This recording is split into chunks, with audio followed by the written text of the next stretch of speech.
Hai guys, welcome back again to Exxon Course YouTube channel. Nah, teman-teman semua, di video ini itu agak sedikit berbeda dengan video-video kita biasanya. Kenapa? Karena kan biasanya itu kan kita kan bahas-bahas materi-materi pelajaran, ya kan? Kita bahas tentang limit lah, trigonometri, integral, turunan, fungsi, dan lain sebagainya. Nah, tapi di video ini it's a bit different karena aku kayak mau ngobrol-ngobrol ke kalian, aku mau share, aku mau kasih kalian tips and tricks untuk menghadapi ujian sekolah atau yang sekarang itu nama kerennya adalah USP atau Ujian Satuan Pendidikan. Kenapa nih? Karena kan aku tahu bahwa sebentar lagi beberapa di antara kalian, khususnya yang SMA, akan menghadapi ujian sekolah atau USP ini, dan bulan depan itu akan ada yang SMP yang menghadapi USP, dan most di antara kalian itu banyak yang lumayan stres ya kan menghadapi ujian sekolah. Gimana nih kalau nilainya jelek, gimana nih aku bisa atau enggak. So hari ini aku mau share ke kalian gimana sih seharusnya untuk kalian belajar untuk ujian sekolah. Nah, oleh karena itu, karena sesi ini agak berbeda, jadi program kali ini aku kasih nama Exxon Talk.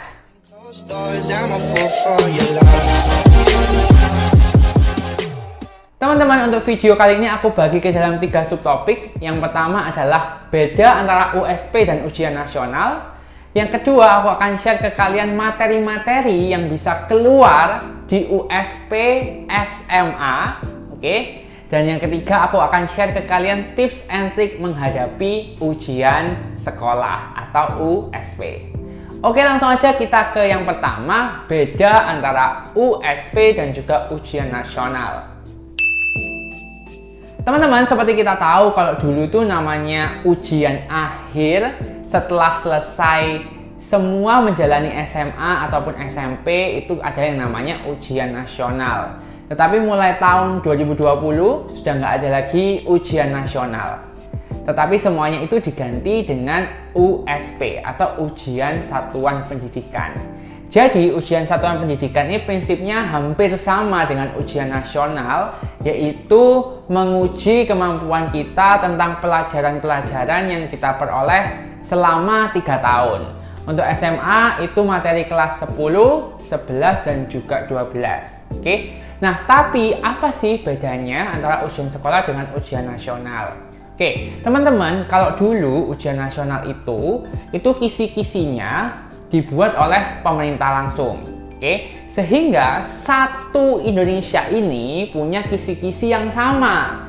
Jadi misalnya nih ya, soal matematika ada persamaan nilai mutlak, maka semua soalnya itu akan ada persamaan nilai mutlak. Dan tipe soalnya itu biasanya itu mirip-mirip. Nah, nggak cuma kisi-kisinya, tapi tipe soalnya pun sama. Misal nih, kita sekarang di Surabaya, punya teman di Jakarta, itu akan mengerjakan tipe soal yang sama. Meskipun kadang soalnya agak beda ya. Karena kan pemerintah waktu itu sudah membuat tipe soalnya itu bermacam-macam, ya kan? Ada yang 5 tipe soal, ada yang 20 tipe soal. Cuman karakteristik soalnya itu sama. Nah, gimana kalau USP? Kalau USP, kisi-kisinya itu disusun langsung oleh sekolah kalian. Jadi soal tiap sekolah itu bakalan beda-beda. Karena apa? Yang buat soal itu adalah guru-guru kalian sendiri juga. Jadi, ujian nasional itu digantikan oleh USP karena alasan ini juga. Untuk ujian nasional, soalnya itu kan sama semua ya, hampir sama semua, atau tipe soalnya itu sama semua. Kadang itu ada bagian bab yang dikeluarkan, padahal di sekolah A itu nggak diajarin, di sekolah B itu nggak diajarin, ya kan? Sehingga muridnya kan jadi kebingungan, loh kok keluar soal kayak gini, aku nggak ngerti, ya kan? Tapi ketika USP, karena gurunya sendiri yang buat soal, gurunya pasti tahu kan materi ini tuh sudah diajarkan atau belum. Jadi soal-soalnya itu disesuaikan dengan apa yang diajarkan oleh sekolah kepada muridnya. Terus juga nih teman-teman, kalau dulu ujian nasional itu kan sebagai patokan kelulusan, ya kan? Dulu di tahun-tahun yang lama banget, ujian nasional itu satu-satunya penentu kelulusan. Pokoknya kalau UN-nya, nilai UN-nya di bawah segini, sudah fix nggak lulus.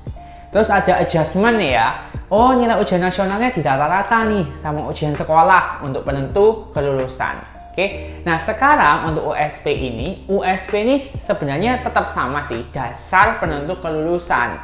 Tapi bukan satu-satunya. Jadi sekolah itu bisa membuat formulanya sendiri gimana nih untuk menentukan murid ini lulus atau enggak. Selain dari nilai USP, juga dilihat dari mungkin nilai raport-raportnya, atau mungkin juga dari nilai ujian prakteknya, lalu juga attitude-nya selama di sekolah itu seperti apa, dan masih banyak lagi. Jadi sebenarnya menurut aku pribadi sih, dengan adanya USP ini memudahkan kita-kita yang sebagai murid, ya kan? Jadi murid-muridnya nggak kebingungan. Kalau dulu aku waktu masih mengalami ujian nasional gitu ya, itu di kimia itu kan banyak teori-teorinya ya kan. Tiap sekolah itu kan pakai bukunya itu beda-beda. Misalnya yang satu pakai buku A, yang satu pakai buku B, yang satu pakai buku C.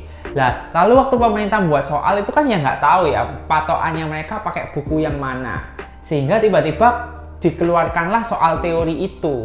Sedangkan di buku yang aku pelajarin nggak ada teori tentang itu. Misalnya tentang karbon, tapi macam-macam karbonnya itu kan tiap buku tuh bisa beda-beda. Jelas ya teman-teman ya. Terus akhirnya ketika keluar di soal, yang mana tahu aku ini karbon ini dibuat apa, misalnya gitu. Karena di bukuku nggak ada, tapi di bukunya yang lain itu ada. Tapi aku nggak belajar buku yang lain, belajarnya di sekolah aku pakai buku ini, gitu. Jadi menurut aku pribadi sih USP itu lebih memudahkan kita lah sebagai murid-murid, ya kan? Sekarang bentuk soalnya. Kalau dulu sih ujian nasional, bentuk soalnya mostly pilihan ganda. Ada yang pilihan ganda semua, ada juga yang pilihan ganda, terus ada uraiannya. Kalau USP gimana? Nah, kalau USP ini karena kisi-kisinya ditentukan sekolah, yang buat soal gurunya kalian sendiri, jadi tipe soalnya itu ya bakalan bervariasi tergantung sekolah kalian masing-masing. Apalagi sekarang itu kan pemerintah kan menyelenggarakan yang namanya AKM. AKM ini sebenarnya tujuannya untuk menggantikan ujian nasional, tapi formatnya ini beda. Jadi AKM ini sebenarnya tujuannya untuk tahu gimana sih kualitas dari masing-masing sekolah. Nah, tipe soal AKM ini ternyata bervariasi.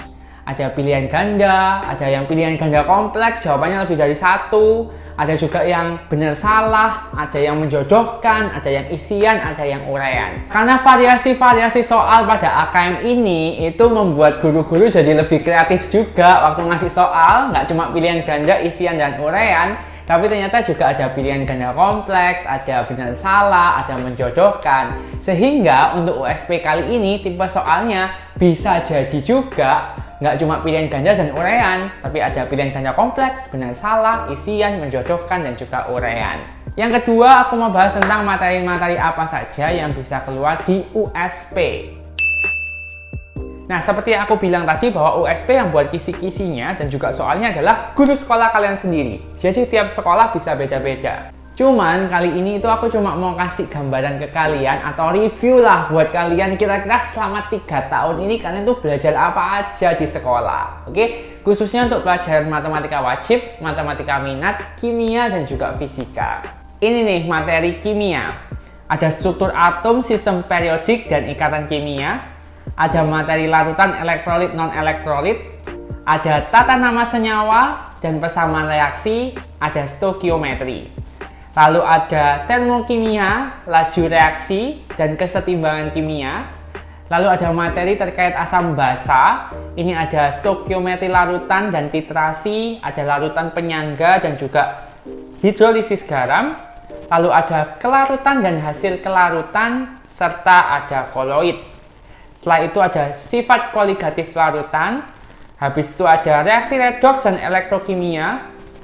Setelah itu ada kimia unsur, senyawa karbon, bensena, polimer, dan makromolekul. Gimana nih, sudah mulai inget nggak itu materi-materi apa? Oke. Untuk fisika, kalian belajar tentang besaran dan satuan, vektor, gerak, ada gerak lurus, gerak parabola, dan juga gerak melingkar. Ada dinamika partikel, itu tentang gaya-gaya.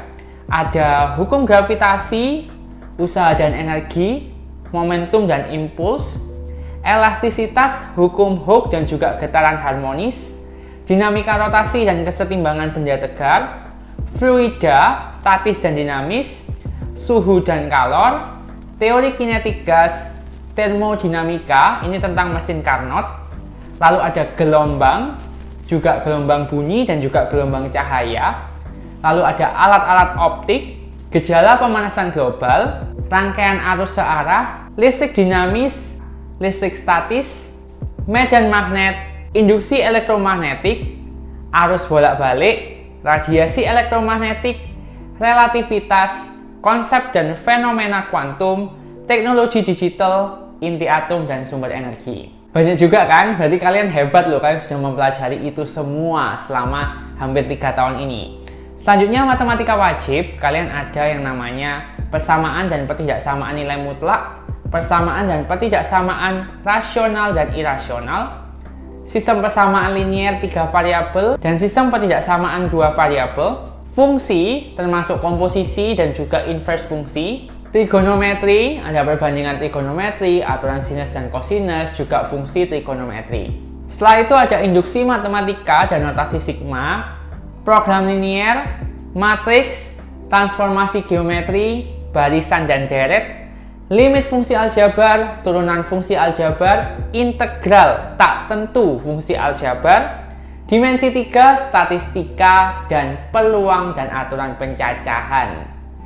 Berikutnya yang mat minat ada persamaan dan pertidaksamaan eksponen dan logaritma, vektor, persamaan trigonometri dan jumlah selisih sinus kosinus trigonometri, lingkaran, polinomial, limit fungsi trigonometri dan tak hingga, turunan fungsi trigonometri, aplikasi turunan fungsi trigonometri, distribusi dan fungsi peluang binomial, distribusi normal dan peluang distribusi normal. Wah, nggak ada salahnya kalian kasih tepuk tangan buat kalian sendiri. Kalian sudah hebat banget, kalian nyelesain semua materi itu dalam kurang dari 3 tahun.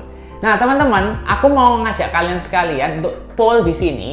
Jadi dalam beberapa hari ke depan untuk membantu kalian dalam belajar untuk USP atau ujian sekolah, kita akan memberikan posting tentang latihan-latihan soal untuk USP. Nah, menurut kalian bisa tulis di kolom komentar materi mana yang paling urgent, yang kalian pingin banget untuk belajar sehingga kita bisa post videonya dalam beberapa hari ke depan. Jangan lupa untuk komen di bawah ini ya. Yang terakhir nih tentang tips and tricks menghadapi ujian sekolah. Gimana nih caraku untuk menghadapi ujian sekolah? Apa yang harus aku lakukan? What to do? Jadi yang pertama teman-teman, kalian nggak usah pelajari semua materi yang tadi aku sebutin. Kalian tuh pasti akan mengalami kepusingan. Ya kan? Jadi kalian harus tanya atau cari kisi-kisi USP dari sekolah kalian masing-masing. As I mention tadi bahwa kisi-kisinya bakalan beda tiap sekolah, jadi kalian bisa tanya ke sekolah kalian masing-masing kisi-kisinya itu seperti apa. Dan tiap sekolah biasanya kasih kisi-kisinya itu beda-beda. Ada yang kasihnya detail banget, ada juga yang gambarannya aja. Setelah kalian cari kisi-kisi, kalian mulai memilah materinya. Mana aja yang masuk kisi-kisi. Oh misalnya lingkaran nih masuk kisi-kisi, jadi kalian langsung cari materi lingkaran. Misalnya nih materi B ini nggak masuk kisi-kisi, ya udah kalian tandai aja. Jadi kalian nggak usah pelajarin itu. Jangan buang-buang effort untuk belajar yang ternyata sudah pasti nggak keluar. Selanjutnya, seringkali kesalahannya teman-teman tuh langsung latihan-latihan soal. Padahal menurutku pribadi ya teman-teman, ketika kita langsung latihan soal dan kita nggak tahu ini sebenarnya pakai konsep apa, caranya kayak apa, ya kita akan mengulangi kesalahan yang sama terus-menerus, ya kan? Sehingga yang kalian harus pelajari adalah kalian pahami inti dari materinya. Misalnya nih, limit fungsi aljabar bakalan keluar. Kalian perhatikan limit fungsi aljabar itu intinya apa? Cara menyelesaikannya itu intinya apa? Intinya itu kalau hasilnya itu 0/0 itu nggak boleh. Jadi kita perlu melakukan 2 hal, yaitu memfaktorkan atau merasionalkan. Itu adalah contohnya. Kalian bisa memahami itu dengan cara mungkin kalian beli buku rangkuman. Jadi kalian nggak perlu mempelajari the whole book, ya kan? Buku-buku rangkuman, rumus-rumus, atau bisa juga kalian nonton video-video pembelajaran. Kalau kalian itu orangnya visual dan juga auditory, kalian juga bisa lihat beberapa video dari Exxon Course yang sudah kita provide di video-video sebelumnya. Nah ingat, kalian mempelajari intinya itu bukan untuk dihafalkan, tapi untuk dimengerti. Kalau kalian ngerti, kalian ngerjakan soal gimana-gimana aja, kalian pasti bisa. Yang ketiga, baru kalian mulailah latihan-latihan soal. Latihan-latihan soalnya dapat dari mana? Latihan-latihan soalnya kalian bisa dapat dari sekolah kalian. Mungkin kasih try out ke kalian. Atau kalian juga bisa cari buku-buku latihan soal untuk ujian sekolah. Atau kalian juga bisa cari di internet kan, soal-soal, misalnya soal-soal ujian sekolah atau ujian nasional yang tahun-tahun kemarin. Kalian bisa berusaha ngerjainnya, lalu nanti kalian cocokkan kan dengan kunci jawabannya, mana yang salah, kalian evaluasi. Kalau kalian nggak ngerti, kalian bisa tanya ke teman kalian, atau ke guru kalian, atau mungkin ke tutor kalian. By the way, untuk ngerjain ujian itu biasanya kan waktunya terbatas ya. Kalian itu aku juga saranin untuk belajar cara-cara cepat atau rumus-rumus cepat mengerjakan jenis soal tertentu. Nah, untuk rumus-rumus cepat ini aku juga sudah sering share banget di short dari Exxon Course. Jadi kalian bisa lihat beberapa cara-cara cepat. Contohnya nih, kalau ada garis, kalian diminta menentukan persamaan garisnya. Kalau kita hitung pakai rumus kan bakalan lama. Oh, ternyata ada cara cepatnya. Ini bisa buat kalian juga efisiensi waktu ngerjakan ujian. Kalau bisa sih, untuk belajarnya ini nggak sistem kebut semalam ya, dicicil. Karena kalian bisa itu karena terbiasa. Ketika kalian sudah terbiasa ngerjakan soal-soal kayak gitu, kalian pasti akan bisa ngerjakannya. Yang keempat adalah circumstances waktu kalian belajar. Jadi sekeliling kalian waktu kalian belajar. Jadi pilih tempat yang paling enak buat belajar untuk kalian. Nah, tiap orang ini beda-beda. Ada orang yang suka belajar sambil nonton TV. Ada juga yang benar-benar harus sunyi. Ada juga yang harus sambil dengerin musik. Itu sendiri kalian yang tahu. Dan ketika kalian itu biasanya belajar di kondisi yang kalian suka, itu akan lebih gampang nyerapnya. Yang terakhir adalah tenang, nggak usah gegabah. Jadi kita sudah belajar serius-serius semalaman, lalu kita pagi tuh kayak gerusa-gerusu gitu, gegabah sampai lupa semua rumus-rumus yang sudah kita pelajari. Toh nanti hasilnya pun juga nggak maksimal, ya kan? Kita harus percaya diri aja waktu ngerjain soal. Dan yang paling penting juga kalian jangan lupa untuk berdoa. Oke, I think itu aja yang bisa aku share. Nah, aku mau ngingetin kalian jangan lupa untuk tulis komentar di bawah ini tentang materi apa sih yang kalian itu pingin dalami lagi, yang perlu untuk kita share dalam beberapa hari ke depan menghadapi ujian-ujian kalian ini, agar channel ini bisa membantu kalian lebih lagi. Materinya terkait kimia, fisika, matematika wajib, dan juga matematika peminatan. Serta jangan lupa dong untuk subscribe YouTube channel ini, Exxon Course, di bawah ini, dan juga like, komen, serta share video-video kita tentang video-video pembelajaran kita ke teman-teman kalian, ke relasi kalian, agar video-video ini nantinya juga bisa memberikan manfaat untuk banyak orang. So, good luck for your exam. Kalian pasti bisa. Sampai jumpa di video-video berikutnya.